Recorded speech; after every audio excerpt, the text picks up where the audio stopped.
devenir les familles qui dorment la nuit à l'école Jean Massé de Grenoble? À la fin de l'année scolaire, les associations continuent de mettre la pression sur la ville et l'État en organisant occupations et manifestations. La 7e fête des Tuiles retrouvera les cours de la Libération et Jean Jaurès samedi à Grenoble. Ce sera peut-être sous la pluie, mais le créateur des constructions monumentales à base de carton, Olivier Grossetête, nous assure que sa création construite avec les habitants ne prendra pas l'eau. Et puis on retrouvera aussi sur ce plateau Philippe Candeloro, le patineur double médaillé olympique et vice-champion du monde qui participe ce vendredi soir au gala du Grenoble-Isère Métropole Patinage. À Pôle Sud, bien sûr, un gala monté par un autre champion, Kevin Emos. Bonsoir à tous, ravi de vous retrouver dans ce JT du vendredi 9 juin 2023. Du lundi au vendredi à partir de 18h, l'essentiel de l'actualité du Grand Grenoble. Le président de la République, Emmanuel Macron, et son épouse se sont rendus ce matin à l'hôpital Couple-Enfants de Grenoble pour rencontrer les personnels soignants et les parents de 3 des 4 enfants âgés de 22 à 36 mois gravement blessés jeudi matin par une attaque au couteau dans un parc à Annecy.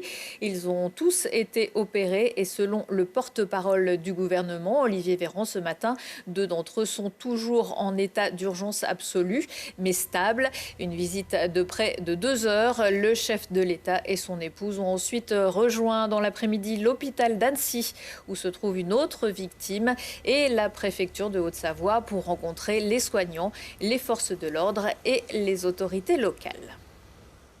L'auditorium du Muséum d'histoire naturelle de Grenoble, occupé depuis jeudi par l'intercollectif des écoles occupées, soutenu notamment par Droit au logement 38, finalement libéré vendredi après-midi. Les militants continuent de demander à la mairie un logement pour une 50aine de familles, dont 30 enfants, dont certains dorment actuellement à l'école Jean Massé, qui fermera dans 4 semaines pour les vacances d'été.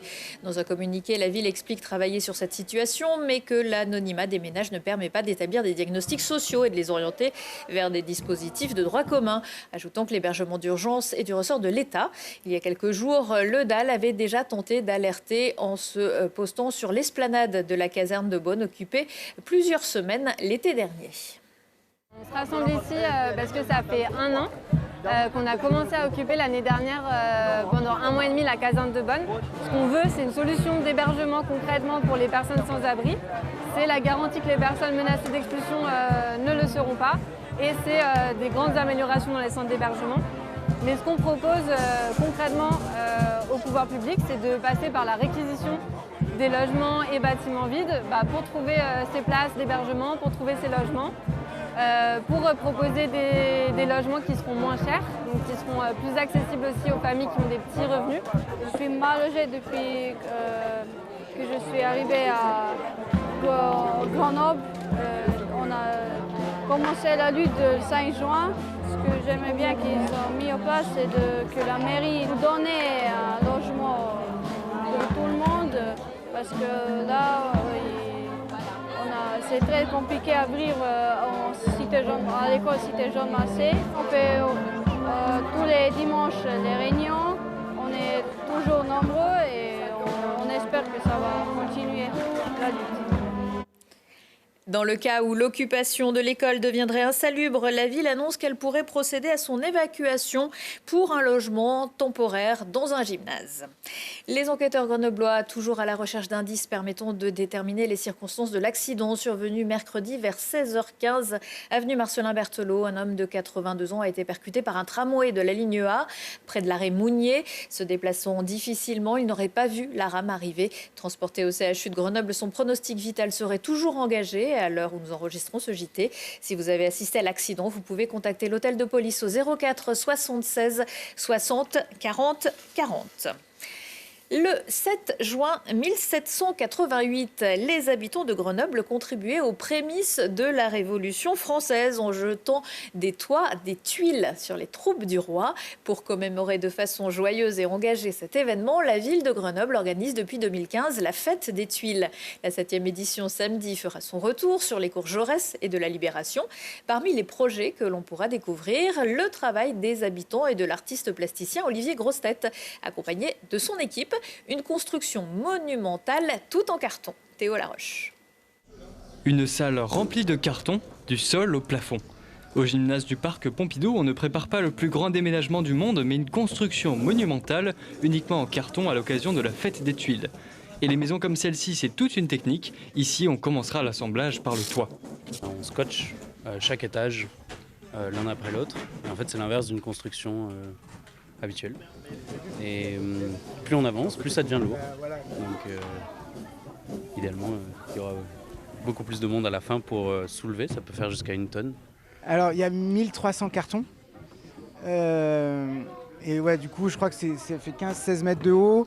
Tu vas avoir à peu près la même chose en largeur. Et sur ces 4 mètres d'épaisseur, quoi, à peu près. Voilà. Pour monter tout ça, on embauche à tour de bras tous ceux qui veulent mettre la main à la pâte. Depuis 5 jours, des jeunes, des écoles et des familles coupent, taillent et plient dans une ambiance motivante.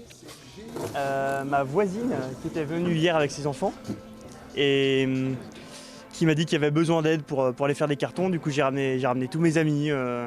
J'ai essayé de recruter le plus de monde possible. Et voilà, j'ai vu des images dessus à quoi ça ressemblait, ça avait l'air motivant. Pour admirer le résultat final, il faudra patienter jusqu'au défilé où tous se retrouveront avec la satisfaction d'un travail bien fait et de beaux moments partagés. D'avoir un lien direct avec les gens et de faire émerger un rêve ensemble. Je trouve que ça fait assez sens humainement. Là, vous pourrez découvrir une représentation du Parlement du Dauphiné. Une journée également couplée à la Biennale des villes en transition et toujours sur le cours de la Libération à la fête des sports avec des démonstrations, des initiations et un mur d'escalade mobile. En bref, quelques rendez-vous sportifs du week-end. C'est le peloton masculin qui va tenter de prendre la Bastille pour finir en beauté le Critérium du Dauphiné. Une étape mythique de la montée de la Bastille où sera sacré le vainqueur de cette édition dimanche. Un peu plus vigoureux, le boom du MMA et les booms qui vont avec. C'est ce samedi 10 juin à la patinoire Pôle Sud à 19h avec les stars de la discipline invitées par le team Azine Miyaoui. Enfin, la Fall Isle du lac revient au Monténard samedi et dimanche. La fête de la glisse sur l'eau pour découvrir le windsurf, le kitesurf et le wingsurf. Ça sur la base nautique de Treffort. La glisse, ça le connaît. J'ai le plaisir de recevoir à présent Philippe Candeloro. Bonsoir Philippe. Bonsoir. On vous connaît donc pour vos exploits sur la glace, vos exploits aux commentaires télé. Et vous participez aussi ce vendredi à partir de 19h30 au gala du Grenoble-Isère Métropole Patinage à Pôle Sud. Merci de passer sur ce plateau. C'est pas ce qui est le plus dangereux, si c'est de faire du patinage ou de faire du commentaire finalement aujourd'hui. Ouais, la télé, faut se méfier. Alors, c'est pas la première fois que vous participez à ce gala. On vous a déjà vu souvent ici. Étant apprécié par le club et son président, Monsieur Balthazar, il m'a demandé cette année si je pouvais revenir, pas forcément pour patiner ou pour présenter. Donc c'est un anniversaire, enfin c'est un gala, évidemment, c'est la fête du club, donc ce sont les enfants qui doivent profiter pleinement de cette soirée. Et puis Gérard Balthazar prépare un livre aussi un petit peu pour préparer sa sortie ou sa reconversion. Donc je crois qu'il souhaitait qu'il y ait un maximum de gens populaires du patinage qui soient présents à cette soirée. Et puis il y a Kevin Emos qui apparemment a travaillé énormément sur la préparation de ce gala. Donc j'ai hâte aussi de voir cette nouvelle facette et talent de Kevin à travers ça. Et puis les meilleurs éléments du club. Bien sûr. Vous savez si vous allez patiner, vous avez eu quelques petits soucis de santé, on vieillit tous. Des soucis de mécanique après voilà. 43 ans de bons et loyaux services et de pratique. Effectivement, j'ai eu les 2 opérations, j'ai 2 prothèses de hanche en 2 ans. J'ai refait quelques sauts périlleux arrière à la suite de l'opération quand même. Ça veut dire que ça tient. Voilà, le chirurgien est très content. C'était le test ultime. Il y a beaucoup de personnes âgées qui me disent « Pourriez-vous donner l'adresse de votre chirurgien ?» Parce que quand on voit ce que ça donne, effectivement, ça a été très très rapide puisque l'opération était en juin l'année dernière. Ouais. C'était juste après le gala que j'avais présenté la saison passée. Et dès décembre, en fait, je refaisais des sauts périlleux. Donc ça veut dire que voilà, la mécanique tient bien. Ouais, et puis il y avait un bon fond quand même. Quand on est enfant et qu'on patine, évidemment, c'est important ces moments de gala. Vous vous souvenez des vôtres ? Moi, je me souviens assez bien de tous ces moments, parce qu'en fait, ce sont des étapes. Je me souviens au moment où j'ai commencé avec l'école, je viens du scolaire, donc j'ai été repéré par mon entraîneur, parce que je ne savais même pas ce que voulait dire ce sport. J'avais la chance d'avoir une patinoire dans la ville où je vivais, à Colombes. Et après, on suit les étapes, on vient au club, on progresse vite, on passe toutes les étapes. Après, on fait les premiers championnats, champion de France Espoir tout de suite derrière. Les galas de fin d'année où j'adorais parce que c'était une manière pour moi de m'exprimer plus librement. C'est-à-dire qu'on pouvait patiner sur les musiques un peu plus modernes et pas forcément sur des musiques très classiques où il fallait lever un bras comme un danseur, être dans les clous artistiques de l'époque. Parce que moi, je vous parle de ça, c'était en 1980, donc forcément, on était assez classique. Et puis après tout, dans les galas, on pouvait faire un peu ce qu'on voulait.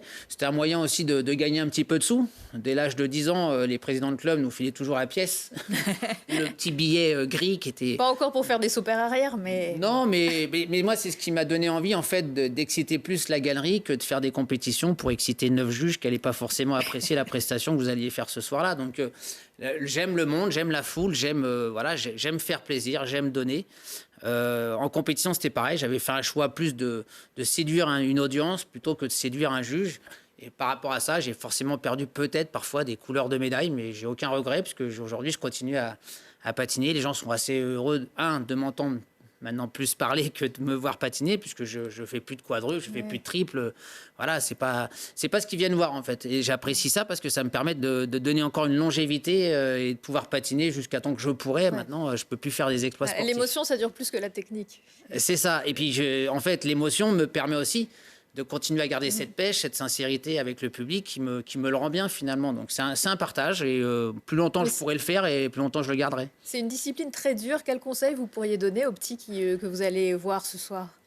Alors déjà, c'est effectivement une discipline qui est assez dure parce qu'il faut s'entraîner beaucoup. Faut pas avoir peur de se faire mal. Il faut aussi donner, la légitimité à l'entraîneur de pouvoir de temps en temps un peu hausser la voix parce que quand on a des moments de doute, des moments où on n'a pas envie de travailler, où on est fatigué, on n'a pas forcément envie de donner et que l'entraîneur, ça l'agace parce que lui, il voit un talent qui se perd, un futur champion qui peut-être, parce que pour un manque d'une demi-heure par jour de travail, d'assiduité, il va passer à côté de quelque chose. Donc c'est assez frustrant pour l'entraîneur. Et puis après tout, il faut aussi être bon physiquement. C'est un sport qui est dur. Il faut tenir des programmes qui durent 4 minutes 30 pour certains, avec beaucoup d'éléments. Artistiquement parlant, il faut savoir bouger son corps. Il faut savoir aujourd'hui, en plus, la discipline a tellement évolué qu'on a plus affaire à des chats sur glace que des patineurs un peu musclés comme j'étais ou comme Brian Joubert l'était. Donc forcément, oui, il faut se préparer un petit peu à tout ça, bien longtemps à l'avance, par rapport à quand ça va arriver. Et le mental, c'est important aussi. Le mental fait partie, évidemment, à 70% pour moi, au moment de la compétition. C'est le mental qui doit être là, au rendez-vous, impérativement, parce qu'on remet en fin de compte sur une Olympiade, à chaque fois, sur notre premier saut du premier programme, qui arrive souvent 30 secondes dès le départ du programme. C'est là où on joue toute notre vie. Donc, toutes les 4 ans passés, puis peut-être la suite de votre vie. Donc, c'est tellement stressant que, d'ailleurs, moi, c'est comme ça que j'ai compris qu'en 98, il fallait que j'arrête parce que mon estomac, la peur, le stress devenait un petit peu trop lourd pour mon mental. Ouais, et du coup, de pas être trop stressé, ça a peut-être permis à Kevin Emos d'obtenir un très bon résultat. Cette année, il a fait 4e au championnat du monde, alors qu'on ne l'attendait pas forcément. On voit sa joie, parce qu'à chaque fois qu'on le voit, on a aussi envie de le prendre dans les bras. Et effectivement, Kevin, c'était un moment où on l'embêtait pas trop et il s'est lâché, quoi. Kevin, ça fait quelques années qu'on le connaît, qu'on le suit, et puis il a tellement de talent dans tous les domaines qu'on a envie qu'il réussisse. Il était un petit peu, j'ai l'impression qu'il était un peu meurtri ces dernières années. Il fait quand même 2 places de 4e cette année entre l'Europe et le monde, donc ça fout un petit peu les boules de passer à côté de la boîte, comme on dit. Ouais. Mais quelque part, effectivement, cette année, on l'a senti tellement libéré, serein et assez fiable. Donc en fait, j'espère que les bons résultats de cette année vont lui permettre d'accéder justement à ces podiums parce qu'il en est capable, tout comme Adam Siawo-Imfa, son collègue français, ils sont tous les deux en fait à pouvoir venir en masse faire peur aux autres nationalités, quoi. Ils sont pas si loin. Voilà. Ils sont pas si loin de l'un de l'autre. Alors Kevin a un petit peu plus de talent artistique et Adam Siawo-Imfa un petit peu plus de talent technique puisque après, ça va être le nombre de quadruples qu'on va faire et qu'on va réaliser dans le programme qui va faire aussi la différence. Mais l'artistique, aujourd'hui, est très important, comme toutes les pirouettes peuvent amener à équilibrer ce manque par rapport à l'autre. Ouais, un petit mot avant de se quitter sur ce qui se passe à la Fédération française des sports de glace. Voilà, là, il faudrait. C'est 8 saisons complètes sur une plateforme. Hein. Et voilà, il y a une enquête qui a été ouverte cette semaine pour abus de confiance, enfin qui va être ouverte, on l'a appris, sur la gestion de Didier Gaillaguet lorsqu'il était président. Alors parmi les faits pointés par l'inspection générale du sport, des dépenses inappropriées, parfois sans justificatif, une absence de transparence sur les contrats. Est-ce que pour vous, c'est bien que finalement on ouvre un peu cette boîte de Pandore, que pour le sport, c'est bien qu'on examine un peu tout ça? Alors oui, effectivement, moi, de toute façon, je pense que cette fédération a connu tellement de déboires ces dernières décennies que forcément, il y a un dénominateur commun. Ça a toujours été donc, Didier Gaillaguet qui est toujours là, de près ou de loin. Aujourd'hui, cette inspection, on va voir évidemment ce qu'elle va révéler. Ce qui est important pour nous maintenant, c'est l'avenir. Je crois qu'il faut essayer de faire table rase de ce qui s'est passé dans le passé précédemment. On a une présidente aujourd'hui qui a eu un petit peu le courage pas de dénoncer, mais en tous les cas de vouloir retrouver de la sérénité à travers cette fédération. C'est d'ailleurs la première qui m'a ouvert la porte pour essayer d'intégrer l'équipe fédérale pour soit m'occuper de l'organisation des événements de la fédération. Ça prend du temps, ça met du temps, donc il faut s'organiser. Et aujourd'hui, moi, ce que je souhaite, c'est que cette fédération aille de l'avant, qu'on devienne une fédération aussi importante et aussi populaire qu'on l'est sur l'aspect sportif, puisque quand on commente avec Nelson Montfort sur le service public, on fait quand même des 1 million, 1,5 million dans nos retransmissions. Ça veut dire que ce sport-là est très populaire. Maintenant, il faut qu'on arrive à augmenter la marge bénéficiaire des finances de cette fédération pour pouvoir produire et créer de nouveaux événements et qu'on soit à la hauteur de ce qu'on représente pour le public français qui adore ce sport. Donc on pourrait vous voir encore plus loin dans la fédération à l'avenir ? Oui, alors beaucoup de gens essayent de me dire mais pourquoi tu n'y vas pas? Alors c'est vrai que président de Fédé, c'est un boulot à part entière. C'est une galère aussi parfois parce qu'il faut savoir séduire tout le monde, il faut savoir faire plaisir à tout le monde. On est dans un monde de bénévolat avec une histoire pas simple. Hein. Ces 35 dernières années de fédération où moi j'ai bien vécu toutes les décennies. Hein, donc je suis là depuis très longtemps, aussi longtemps que presque Didier Gaillaguet. Donc j'ai vu tous ces déboires, tous ces hauts et ces bas. J'ai envie que cette fédération redevienne saine et qu'en fait on se préoccupe plus du passé mais plutôt qu'on se préoccupe surtout de l'avenir. Il y a des jeunes présidents de clubs aujourd'hui qui sont là, qui sont présents, qui ont envie d'avancer comme tout le monde. Et puis voilà, il faut éviter de retomber dans les travers du passé. Merci beaucoup Philippe Candelero. Puis on vous souhaite donc un très bon gala à partir de 19h30 à Pôle Sud. J'espère que ça va bien se passer avec le club de Grenoble en général, avec ses 500 licenciés, il n'y a pas de problème. Ça se passe toujours bien. Et puis avant de se quitter, un petit festival de musique à Venon au-dessus de Gers, je ne sais pas si vous connaissez. Venon où se déroulera la 10e édition de Changer d'air. Ce sera vendredi soir à l'église et samedi devant la salle des fêtes. Avec pour cette soirée des influences très différentes. Les groupes Mycéna, c'est ce que vous entendez en ce moment, et sur des rythmes latino-reggae. Il y aura Hortax, plutôt rock, Les Courants de Rempart, plutôt chanson rock et punk musette, J-Lab pour la funk hip-hop soul et Dub Silence, du reggae chanson hip-hop. Le prix est libre. Retour de l'actu dans 1 heure et en replay sur télégrenoble.net. Je vous souhaite à tous un excellent week-end.